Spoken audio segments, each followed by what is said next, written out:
আলহামদুলিল্লাহ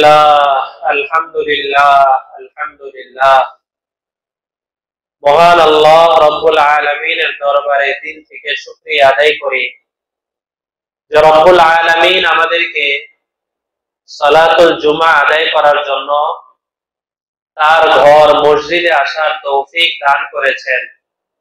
আমরা অন্তরের অন্তঃস্থল থেকে বলি আলহামদুলিল্লাহ। মিশকাত শরীফের মধ্যে হাদিস আসছে, আল্লাহ তাআলা একদিন ইচ্ছা হলো যে মানুষ নামে এক জাতি আল্লাহ তাআলা তৈরি করবেন। এজন্য ফেরেশতাদের সাথে আল্লাহ তাআলা কথা বলেছেন যে আমি মানুষ নামে এক জাতি তৈরি করতে চাচ্ছি যারা আমার খলিফা হবে। এরকম অনেক কথাবার্তা হয়েছে যেগুলো এক পারার মধ্যে আমাদের তাফসীরের আলোচনায় চলে গেছে। সে সময় পৃথিবীর মধ্যে যত ধরনের মাটি আছে, মিশকাত শরীফে 4 ধরনের মাটির কথা আনছে, আরো যত ধরনের মাটি আছে সমস্ত ধরনের মাটি আল্লাহ তাআলা ফেরেশতাদেরকে হুকুম করেছেন যে সব মাটিকে তোমরা একত্রিত করো। তখন ফেরেশতারা এই সমস্ত মাটিকে একত্রিত করছে। একত্রিত করার পরে এই মাটি থেকে আল্লাহ তাআলা হযরত আদম আলাইহিস সালামকে সৃষ্টি করেছেন। মিশকাত শরীফে যেই হাদিসের মধ্যে এই কথাটা আসছে, সেই হাদিসের মধ্যে আছে আল্লাহ রাসূল সাল্লাল্লাহু আলাইহি ওয়াসাল্লাম বলেন, মাটির যত বৈশিষ্ট্য আছে মানুষের মধ্যেও তত বৈশিষ্ট্য তোমরা দেখতে পাবা।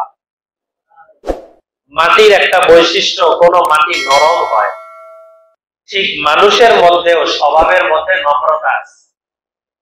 কিছু মাটি আছে যেগুলো অনেক শক্ত হয়, সেই মানুষের মধ্যেও শক্ত ভাব আছে। কিছু মাটি আছে যেগুলোকে এঁটেল মাটি বলা হয়, সেগুলোও মানুষের মধ্যে স্বভাব পাওয়া যায়। এই মানুষের মধ্যে মাটি থেকে তৈরি হওয়ার কারণে মাটির যত স্বভাব আছে এই সমস্ত স্বভাব আল্লাহ তাআলা মানুষের মধ্যেও দান করেছেন। যখন পুরা হযরত আদম আলাইহিস সালামকে সৃষ্টি করা হয়ে যায়, এবার হযরত আদম তো শোয়া, আল্লাহ তাআলার হুকুমে তৈরি হয়েছে, তিনি তো শোয়া অবস্থায় আছেন।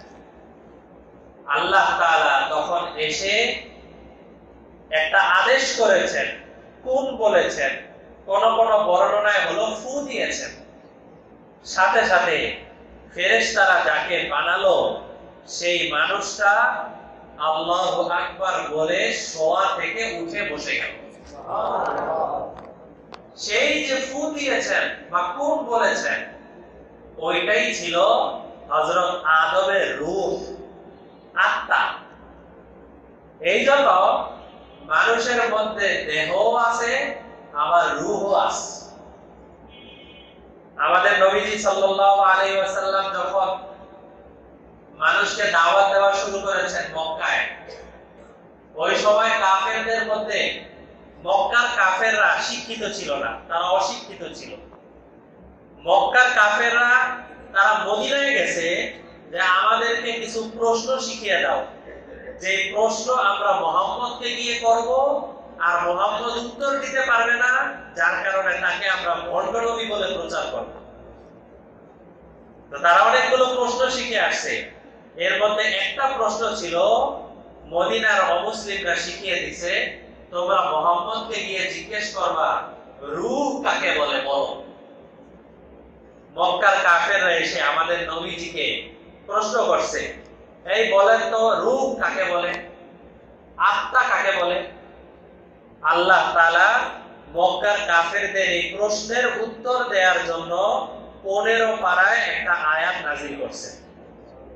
আয়াতটা হলো ইয়াসআলুনাকা আনির রূহ, হে নবী আপনাকে কাফেররা এসে রূহ সম্পর্কে প্রশ্ন করে, রূহ সম্পর্কে জানতে চায়। কুল, হে নবী, আপনি কাফেরদেরকে জানিয়ে দেন, আর রূহু মিন আমরি রব্বি, রূহ হলো তোমার রবের একটা আদেশ, এছাড়া আর কোনো কিছুই না। যতদিন ওই আদেশ থাকবে ততদিন আমরা জিন্দা থাকব, যতদিন ওই আদেশ থাকবে না তখন আমরা দুনিয়া থেকে চলে যেতে হবে। তাই শুধু দেহের কোনো দাম নাই যতক্ষণ পর্যন্ত ওই রবের আদেশ তথা আসমানি ওই জিনিস রূহ আমাদের অন্তরে না থাকে। তো দেহ হলো মাটির তৈরি আর রূহ হলো আসমান থেকে আসছে। এই জন্য আমাদের দেহের খাবার দাবারের প্রয়োজন হয়। যত খাবার দাবার আমরা খাই না কেন, সব খাবার দাবার ঘুরে ফিরে দেখবেন মাটির তৈরি। আপনি যত চাল, ডাল, ভাত, সবজি ইত্যাদি যা খান সব মাটি থেকে আসে না? যেহেতু আমাদের দেহ মাটির তৈরি, এই জন্য দেহের খাবারগুলো মাটির তৈরি। যদি আমাদের দেহ অসুস্থ হয়ে যায় তাহলে সেটার চিকিৎসা করাতেও হয় মাটির তৈরি কোনো জিনিস দিয়ে। এক কথায় দেহের যা কিছু আছে সব মাটির তৈরি। ওই মাটির তৈরি খাবার যদি কিছুদিন দেহকে না দেয়, দেখবেন আস্তে আস্তে দেহটা দুর্বল হয়ে যায়, না খেয়ে মানুষ মারা যায়, অবস্থা খারাপ হয়ে যায়, চেহারার মধ্যে পরিবর্তন আসতে শুরু করে। কেন? মাটির তৈরি কোনো জিনিস তার মধ্যে আসে না। ঠিক দেহ যেমন মাটির তৈরি, এই কারণে তার খাবারগুলো মাটির তৈরি। রূহ হলো আসমান থেকে আসা এক আল্লাহ তাআলার আদেশ। রূহের খাবারও হলো আসমান থেকে আসা কোনো জিনিসই এই রূহের খাবার হিসেবে দিতে হয়। যদি আসমান থেকে আসা কোনো জিনিস না দিয়ে অন্য কোনো জিনিস আমরা রূহের মধ্যে দেই তাহলে রূহ খাবার পায় না। আসমান থেকে আসছে কি? বাল হুয়া কুরআনুম মাজিদ ফি লাওহিন মাহফুজ, কোরআনের আয়াত। তোমাদেরকে আমি কোরআন মাজিদ দিয়েছি, এই কোরআন মাজিদ আসছে হলো আসমানের উপরেও। আমাদের সমস্ত তাকদীর যেখানে লেখা আছে সেটার নাম কি? লৌহে মাহফুজ। সেই লৌহে মাহফুজ থেকে আসছে আমাদের কাছে কোরআন মাজিদ। আমরা যত বেশি কোরআন মাজিদ তেলাওয়াত করতে থাকবো, এই রূহ আমাদের আত্মাটা তত বেশি শক্তিশালী হতে থাকবে।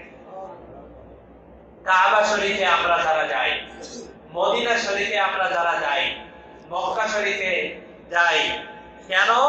এই রূহকে সতেজ করার জন্য, নিজের আত্মাটাকে সতেজ করার জন্য।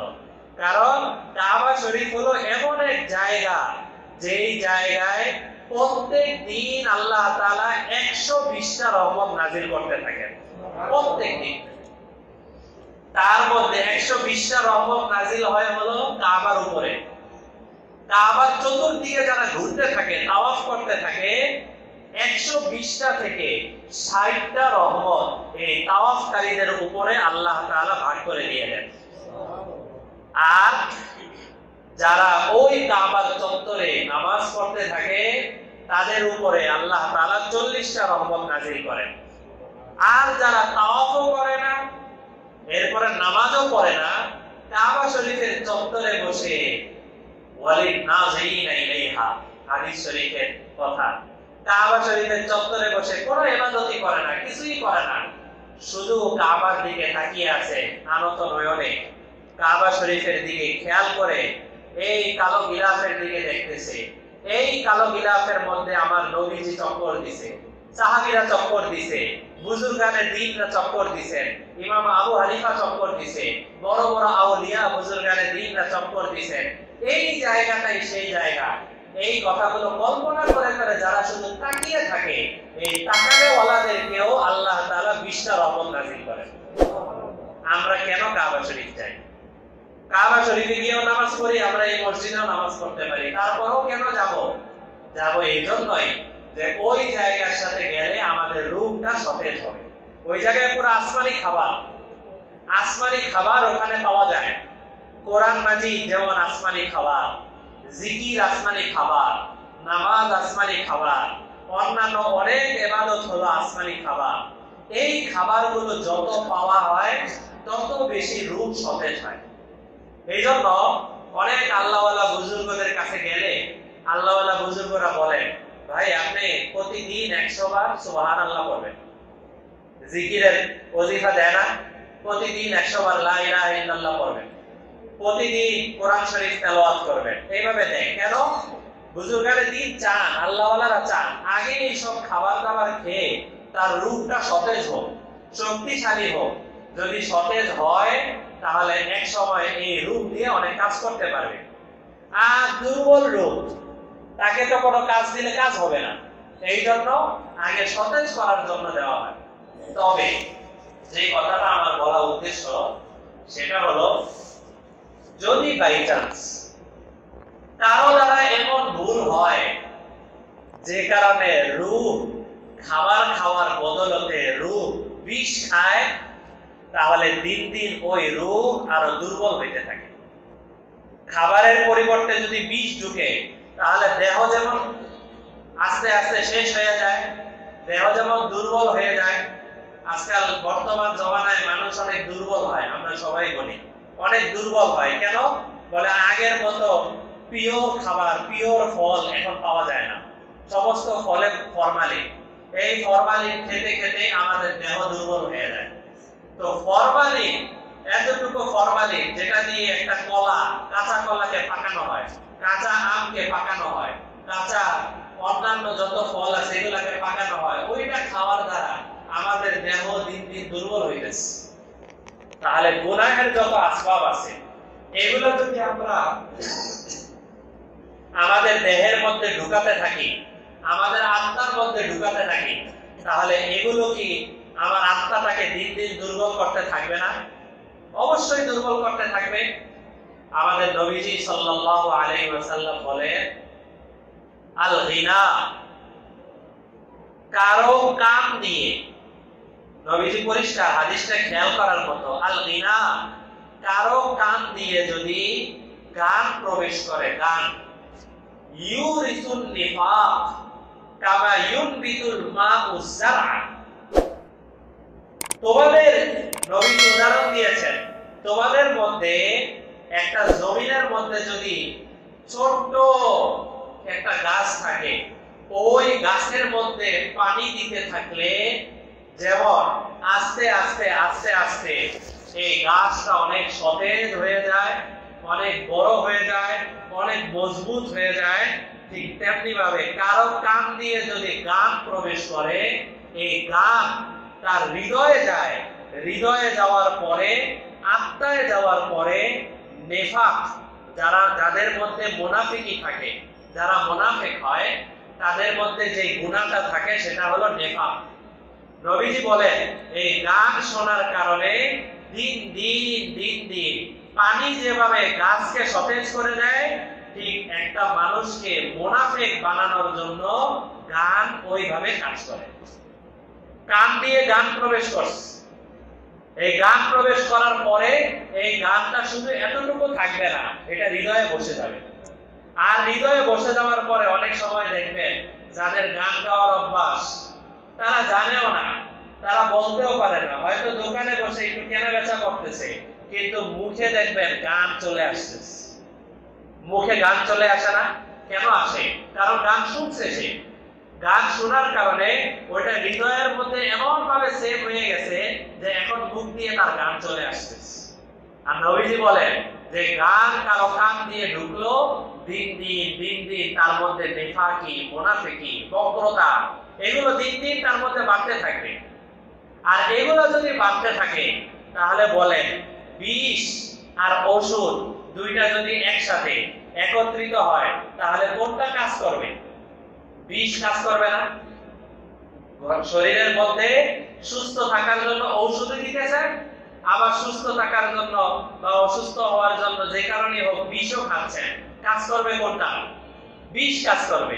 ঠিক তেমনি ভাবে আমি নামাজ পড়ছি, আমি অন্যান্য কাজ করছি, এই অবস্থায় আমি গানের মতো এই একটা জিনিস ঢুকাচ্ছি, ঢুকানোর কারণে কি হবে? দিন দিন আস্তে আস্তে আস্তে আস্তে আমার মধ্যে নেফাকি, বক্রতা বাড়তে থাকে, ভালো কাজের দিকে মন যাবে না।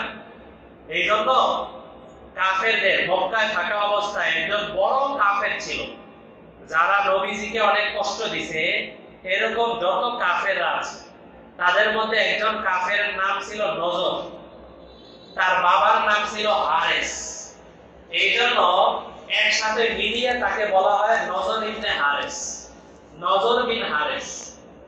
এই নজর বিন হারেস দেখে অনেক লোকেরা যখনই আমাদের নবীজি কোরআন তেলাওয়াত করে তখনই নবীজির পাশে গিয়ে গিয়ে শুনতে থাকে, নবীজির পাশে গিয়ে গিয়ে কথাবার্তা শুনে, মনোযোগ দিয়ে কথাবার্তা শুনে। তাদের মধ্যে অনেকে আবার মুসলমান হয়ে যায়, অনেকে ভালো হয়ে যায়, অনেকে দিনদার হয়ে যায়। এই নজর ইবনে হারেস সে চলে গেছে সেই পারস্যে, ইতালির রোমে, ওই রোম এলাকায় গেছে। ওখানে গিয়ে কিছু বই কিনে নিয়ে আসছে মক্কা শরীফ। আল্লাহ তাআলা 21 পারার মধ্যে সে আয়াত নিয়ে আসছেন কোরআন মাজিদে। এই বই কিনে নিয়ে আসছে, গানের বই, বিভিন্ন কিস্সা কাহিনীর বই, এমন কিছু বই যে বইয়ের মধ্যে, এটা মুখে আনাটাও লজ্জাকর, তারপরও ঘটনা বলার জন্য বলতেছি, মানে যে গানগুলো গাইলে মানুষের মধ্যে খারাপ কাম ভাব, খারাপ চিন্তা ভাবনা তৈরি হয়, এমন গানের বই কিনে নিয়ে আসছে। নিয়ে আসার পরে এবার যারাই নবীজির কাছে কোরআন শরীফ শুনতে যায় তাদের কাছে গিয়ে গিয়ে নজর ইবনে হারেস বলে, আরে মুহাম্মদ তোমাদের কাছে মুসা নবীর কাহিনী শোনায়, মুহাম্মদ তোমাদের কাছে ঈসা নবীর কাহিনী শোনায়, আমি তোমাদেরকে নিয়ে আসছি, দেখো এত মজার মজার গান, এগুলো শুনলে মনটা ভালো লাগবে। আমি নিয়ে আসছি পারস্যের কাহিনী, আমি নিয়ে আসছি কিসরার কাহিনী, আমি নিয়ে আসছি তৎকালীন রাজা বাদশাদের কাহিনী, আসো এখানে আসো। সেও আলাদা একটা মজমা জমানো শুরু করলো, যেই মজমার মধ্যে এই সমস্ত পচা পচা গান, যেই গানগুলো শুনলে মানুষের মধ্যে ওই জাতীয় উত্তেজনা তৈরি হয়, সেই সমস্ত গান সে মানুষের মধ্যে বলা শুরু করলো। আর স্বাভাবিক বিষয়, আল্লাহ তাআলা মানুষের মধ্যে ওই আগ্রহ দান করেছেন। কোরআন শরীফ যখন এক পাশে তেলাওয়াত হচ্ছে আর আরেক পাশে ওই জাতীয় পচা গান এর আলোচনা হচ্ছে, তখন যাদের মধ্যে ঈমান নাই, যাদের মধ্যে বুঝ নাই, এরা কি কোরআন তেলাওয়াতের দিকে যাবে? এরা সবাই ওই পচা গানের দিকে যাবে, খারাপ গানের দিকে যাবে। এই নজর ইবনে হারেস সে আলাদা মজমা বসালো, আলাদা দল নিয়ে বসলো, সে বসে বসে এই বই থেকে এই জাতীয় খারাপ খারাপ কথাবার্তা গুলো মানুষদেরকে শুনিয়ে মানুষকে কোরআন থেকে দূরে সরাই দিচ্ছে। আল্লাহ তাআলা 21 পারার মধ্যে একটি সূরা, সূরা লোকমান, এই সূরা নাযিল করেছেন। এই সূরার মধ্যে আল্লাহ তাআলা আয়াত নিয়ে আসেন, হে লোক সকল, ওয়া মিনান নাস মাই ইয়াশতারি লাহওয়াল হাদিস, কিছু মানুষ এমন আছে দুনিয়াতে যারা দূর থেকে কিনে নিয়ে আসে, ইয়াশতারি, ইয়াশতারি মানে কিনে নিয়ে আসা, যারা দূর থেকে কিনে নিয়ে আসে লাহওয়াল হাদিস, খারাপ খারাপ পচা পচা কথা বলার জন্য কিছু বই কিনে নিয়ে আসে। এই সমস্ত বই কিনে নিয়ে আসার দ্বারা উদ্দেশ্য হলো, আল্লাহ কোরআন মাজিদে নিজেই বলেন, লিউযিল্লা আন সাবিলিল্লাহ, এরা চায় যে সমস্ত মানুষরা আল্লাহর দিকে দৌড় দেয়, যে সমস্ত মানুষরা আল্লাহর পথে আগে বাড়ে, তাদেরকে ওই পথ থেকে দূরে সরিয়ে দিয়ে এদের সবাইকে গোমরা বানিয়ে দিবে। এরা চায় এটা, দেখছেন? এরপরে ওয়ায়াত্তাখিদাহা হুজুয়া, এবং এরা কোরআন মাজিদ এবং অন্যান্য দ্বীনের যত কাজ আছে এই সবগুলোর ঠাট্টা বিদ্রুপ হিসেবে বয়ান করে। আরে এই সব কোরআনের কথা, এই সব হাদিসের কথা, এগুলো কোনো কথা? আসল কথা তো আমাদের কথা, আমাদের বইয়ের কথা। তো স্বাভাবিক, বিশেষ করে একজন যুবক ছেলে, তার সামনে এক পাশে কোরআন তেলাওয়াত আর আরেক পাশে ওই জাতীয় পচা জিনিস, সে পচা জিনিসের দিকেই যাবে। এটা আল্লাহ তাআলা, এটা তার সৃষ্টিগতভাবে এরকম তৈরি করা হয়েছে, সে ওদিকেই দৌড় দিবে, সে ওদিকেই যায়। আল্লাহ তাআলা পরে কঠিন ভাবে বলেন, উলাইকা লাহুম আযাবুম মুহিন, এদের জন্য রয়েছে কাল কিয়ামতের ময়দানে বড় লাঞ্ছনাকর শাস্তি, বড় কঠিন শাস্তি। সুতরাং কেউ যদি আমাদেরকে এরকম কোন মজমার দিকে ডাক দেয়, গানের মজমা হবে, যেখানে এই জাতীয় পচা পচা কথা হবে, এরকম বিভিন্ন ধরনের আলোচনা হবে, এই জাতীয় ডাক দেয়, সে যত ভালো নাম দিয়ে ডাক দেয় না কেন, যত বাঙালি সংস্কৃতি বলুক না কেন, ওগুলোর দিকে কোনো সময় কান দেওয়া যাবে না। এগুলা ভণ্ডামি, এগুলা আমাদেরকে গোমরাহ করার জন্য একটা মাধ্যম। হযরত আয়েশা রাদিয়াল্লাহু তাআলা আনহা আমাদের নবীজির ইন্তেকালের পরে একবার পাশে মদিনায় পাশে আরেকজন কারো বাসায় একটু বেড়াতে গেছেন। বেড়াতে যাওয়ার পরে দেখেন ওখানে এক লোক বসা, তার চুলগুলো বড় বড়, মাথাটা নিচুর দিকে দেওয়া, একদম চুল দিয়ে মাথাটা পুরা ঢাকা, আর নিচের দিকে আশেপাশে সামনে অনেক মহিলারা তার সামনে বসা। এই অবস্থায় হযরত আয়েশা দেখেন সে মুখে এমন কিছু মিলিয়ে মিলিয়ে কিছু কথাবার্তা বলতেছে, মিলিয়ে মিলিয়ে কিছু আলোচনা করতেছে, যে আলোচনার কারণে আশেপাশের মহিলারা যারা তারা মাতালের মতো হয়ে মাথা নড়াচড়া করে তারা মাথা ঝুলাচ্ছে, এমন এমন করতেছে। বর্তমানে আমাদের সমাজে যারা বাউল এরাও কিন্তু এইভাবে এই জাতীয় কাজ কারবার করে না? হযরত আয়েশা সাথে সাথে বললেন, আশ-শাইতান আখরিজুহা আখরিজুহা আখরিজুহা, এটা হলো একটা শয়তান, একে বের করো, একে বের করো, একে বের করে দাও। হযরত আয়েশার পরিষ্কার কথা। আমাদের সামনে তো কোরআন, আমাদের সামনে হাদিস, আমাদের সামনে নবীজির সাহাবীরা, আমাদের সামনে নবীজির হাদিস, এরপরে কি আমাদের অন্য জায়গা থেকে বাঙালি সংস্কৃতি ধার করতে হবে? অন্য জায়গা থেকে কে কি বললো না বললো, কে আল্লাহর ইশক মহব্বতের কথা বললো আর কে কিসের কথা বললো, এগুলা ধার করতে হবে? এগুলা ধার করাটা এটা একটা বোকামি। আর এটা মনে রাখবেন, এই পৃথিবীতে তারাই নিজেরা সবচেয়ে বেশি বুদ্ধিজীবী দাবি করে যারা বেশি পাগল হয়। রাস্তার মধ্যে যারা পাগল হয় এরা দেখবেন নিজেরে বলতে থাকে, আমি প্রধানমন্ত্রীর সাথে টকিং করব, আমি অমুকের সাথে কথাবার্তা বলবো, আমার বাদশাহী আছে, আমার দরবারি আছে, অনেক ধরনের দাবি দাওয়া নিয়ে। আর তার চেয়ে একটু কম পাগল যারা তারা আরেকটু কম দাবি করে, আরেকটু কম পাগল যারা তারা আরেকটু কম দাবি করে। পাগল যারা হবে তারা বেশি দাবি দাওয়া নিয়ে আসবে। আল্লাহ তাআলা 25 পারার মধ্যে আয়াত নাযিল করেছেন, ভালো করে আয়াতটা বুঝেন। আপনাদেরকে কথাগুলো আমি খুলে খুলে বোঝাচ্ছি, কারণ ফিতনা ফাসাদের জমানা, যে জমানার ব্যাপারে আমাদের নবীজি বলছেন যে আমার উম্মতের মধ্যে এমন একটা জমানা আসবে যে জমানায় ফিতনা আমার উম্মতের কাছে এমন ভাবে আসতে থাকবে, সে সমস্ত ফিতনা থেকে সঠিক কোনটা এটা বাছাই করা এতটা কঠিন হবে, কেমন যেন পাতিলকে নবীজি উদাহরণ দিয়েছেন কালকুজি মুবাখিয়া। কালকুজ মানে হলো একটা পাত্র, যে পাত্রের নিচে কালি লেগে আছে, এই পাত্রটাকে উল্টাতে হলে পুরো কালি ভরা থাকে না, এখন এর মধ্যে সাদা অংশটা কোনটা এটা খুঁজে বের করতে হলে কিন্তু অনেক কঠিন। মাজতে হবে, ঘষতে হবে, ভালো করে দেখতে হবে, এরপরে সাদা অংশ পাওয়া যাবে। আমাদের নবীজি বলেন যে এমন একটা জমানা আসবে আমার উম্মতের কাছে ফিতনা এমন ভাবে আসবে যে পাতিল উল্টাইলে যেমন কালো কালির কারণে সাদা অংশ খুঁজে পাওয়া যায় না, আমার উম্মতের কাছেও ফিতনার কারণে সঠিক কথাগুলো, কোরআন হাদিসের সঠিক কথাগুলো সে খুঁজে পাবে না, সে খুঁজে পাওয়া তার জন্য কঠিন হবে। আজকাল মিডিয়ার মাধ্যমে, ইউটিউবের মাধ্যমে, ফেসবুকের মাধ্যমে, বিভিন্ন মাধ্যমে এই বাতিল চিন্তা ভাবনাগুলো মানুষদেরকে এমন ভাবে ঢুকিয়ে দেওয়া হচ্ছে, এক পর্যায়ে মানুষ যেটাই ভাইরাল খবর, যেটাই ভাইরাল ব্যক্তি, তার পিছনে মানুষ এত দৌড়ায়। যদি আমাদের মসজিদের এক পাশে একজন বড় আল্লাহওয়ালাকে নিয়ে আসা হয় বয়ান করার জন্য, আরেক পাশে একজন শিশু বক্তা যে ভাইরাল তাকে নিয়ে আসা হয়, আপনাদের কাছে কি মনে হয় ওই শিশু বক্তার ওখানে শ্রোতা বেশি হবে না?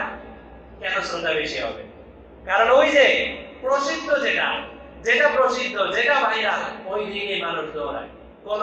কোথাও হয়তো 20 ইঞ্চি বক্তা, কোথাও 26 ইঞ্চি বক্তা, কোথাও 30 ইঞ্চি বক্তা, এই 26 ইঞ্চি বক্তা আসছে, চল আজকে ওই বক্তার কাছে যাব। পাশে যে আরেকজন বড় আল্লাহওয়ালা হাটাজারি মাদ্রাসার মুহতামিম সাহেব আসছে, না হুজুর তো ভাইরাল না, ইউটিউবে পাওয়া যায় না। আমাদের চিন্তা চেতনাটা এমন হয়ে গেছে যে কারণে আপনাদের সামনে এই কথাগুলো এইভাবে বলতে হচ্ছে। যদি আমাদের মধ্যে না হতো তাহলে বলতাম না, প্রয়োজন ছিল না। তো ফিতনার জমানাটা এমন যে জমানার কারণে আমাদের এখন এই হক জিনিসটা, কোনটা হকের কথা কোনটা সত্য কথা, এটা বের করা আমাদের জন্য কঠিন হয়ে গেছে। এটা আমাদের জন্য বড় কঠিন।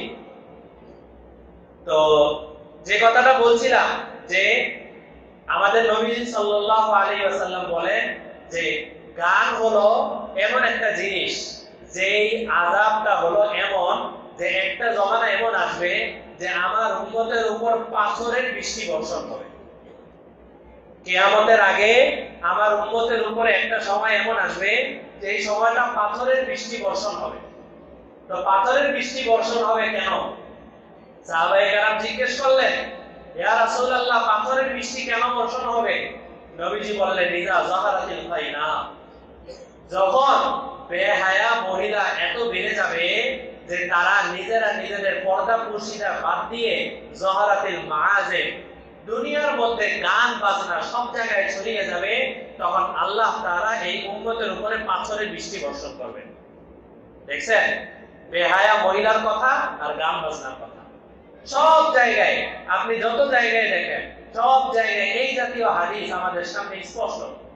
তো 25 পারার যে আয়াতটা আপনাদের সামনে বোঝানোর জন্য বলছি, আল্লাহ তাআলা বলেন 25 পারার 19 নম্বর পৃষ্ঠায় আল্লাহ বলেন, সুম্মা জাআলনাকা আলা শারিআ, ভালো করে কোরআনের আয়াতটা বুঝেন। সুম্মা জাআলনাকা আলা শারিআতিন মিনাল আমর, হে আমার বান্দারা, তোমাদেরকে আমি একটা শরীয়ত দান করেছি। ফাত্তাবিআহা, তোমরা এই শরীয়তের অনুসরণ করো। ওয়ালা তাত্তাবিআ আহওয়াআল্লাযীনা লা ইয়ালামুন, কিছু জাহেল আছে, আল্লাহ তাআলা কোরআনে বলেন কিছু জাহেল আছে, কিছু মূর্খ আছে, তারা শরীয়ত বাদ দিয়ে তোমাদেরকে অন্য দিকে আহ্বান করবে। মনে রাখবা এরা সবাই মূর্খ। ওয়াল্লাহ ইন্নাহুম লা ইউগনু আনকা মিনাল্লাহি শাইআ ওয়া ইন্নাজ জালিমিনা বা'দুহুম আউলিয়াউ বা'দ ওয়াল্লাহু ওয়ালিয়ুল মুত্তাকিন। আল্লাহ বলেন যারা শরীয়ত বাদ দিয়ে এরা তোমাদেরকে অন্য রাস্তায় নিয়ে যাবে, এরা তোমাদেরকে কোনো ফায়দা করতে পারবে না, বরং এরা জালেম, এরা কতকের বন্ধু, নিজেরা নিজেদের বন্ধু, একজন আরেকজনের বন্ধু হয়ে তারা মানুষদেরকে গোমরাহ করার জন্য শরীয়তের রাস্তা থেকে দূরে সরিয়ে অন্য রাস্তায় নিয়ে যায়। ঠিক আমাদের সমাজে যারা বাউল, আমাদের সমাজে যারা এই জাতীয় গান বাজনা করে, তাদের একটা বড় যুক্তি কি থাকে জানেন? বড় যুক্তি থাকে হলো, আসল হলো আল্লাহর মহব্বত, আসল হলো আল্লাহর ভালোবাসা, আসল হলো মারেফাত। তুমি অনেক কিছু করলা কিন্তু আল্লাহর ভালোবাসা পাইলা না, নবীজিরে তুমি স্বপ্নে দেখতে পারলা না, আল্লাহর মহব্বত পাইলা না, তাহলে তুমি কিছুই পেলা না। এই জন্য শরীয়ত মেন না, হাকিকত মেন না, তরিকত মেন না, আসলে মেন হলো কি? মারেফাত। এই কথা। একটা সহজ প্রশ্ন করি, আমাদের মধ্যে কেউ যদি জীবনেও একবারও নবীজিকে স্বপ্ন না দেখেন, তাহলে কাল কিয়ামতের ময়দানে এই নিয়ে হিসাব হবে? কেউ প্রশ্ন করবে কিয়ামতের ময়দানে? কেউ যদি আমাদের মধ্যে এমন থাকে, আল্লাহ তাআলাকে স্বপ্ন দেখি নাই, আমি একদম জজবায় কান্নাকাটি করতে পারি নাই, আমি জজবায় মারেফাত পাই নাই, আমাকে আল্লাহ তাআলা জিজ্ঞেস করবে? কিন্তু এক ওয়াক্ত নামাজ যদি আমি ছাড়ি, তার হিসাব হবে না? আমার কান দিয়ে যদি গান প্রবেশ করে, তার হিসাব হবে না? তাহলে আমি কিভাবে এই জাতীয় কথাবার্তা বলি, কিভাবে এরকম কথাবার্তা আমার মুখ দিয়ে আসে? কিন্তু বড় আশ্চর্যের সাথে বলতে হয় সেটা হলো, তারা একটা তালে তালে গান বাজায়, তালে তালে বিভিন্ন ধরনের কথাবার্তা বলে, আর এই তালে তালে মানুষদেরকে গোমরাহী কথাবার্তা বলে। এমনকি যে ঘটনা আপনারা জানেন, স্বয়ং আল্লাহ তাআলাকে নিয়েও তারা বিকৃত রুচির কথাবার্তা বলতে কোনো ভয় পায় না। তারা মন্তব্য করছে আল্লাহ তাআলার আগা কোথায়, মাথা কোথায় আমি খুঁজে পাই না। এমন মন্তব্য করা, এটা কি একজন মুসলমানের পরিচয়? মুসলমান করতে পারে? কোনদিন মুসলমান এই জাতীয় কথাবার্তা বলতে পারে না। তো আমরা সব সময়, আগেও আপনাদেরকে বলেছি, এখনো আপনাদেরকে বলি, আমরা বাংলাদেশী, আমরা মুসলমান, আমরা আমাদের মধ্যে অনেক ধরনের পরিচয় থাকতে পারে। আমরা ব্যবসায়ী, আমরা চাকরিজীবী, আমাদের বিভিন্ন ধরনের পেশা, সমস্ত পরিচয়ের আগে আমার পরিচয় হলো আমি একজন আল্লাহর বান্দা। সব পরিচয়ের আগে আমি মুসলমান।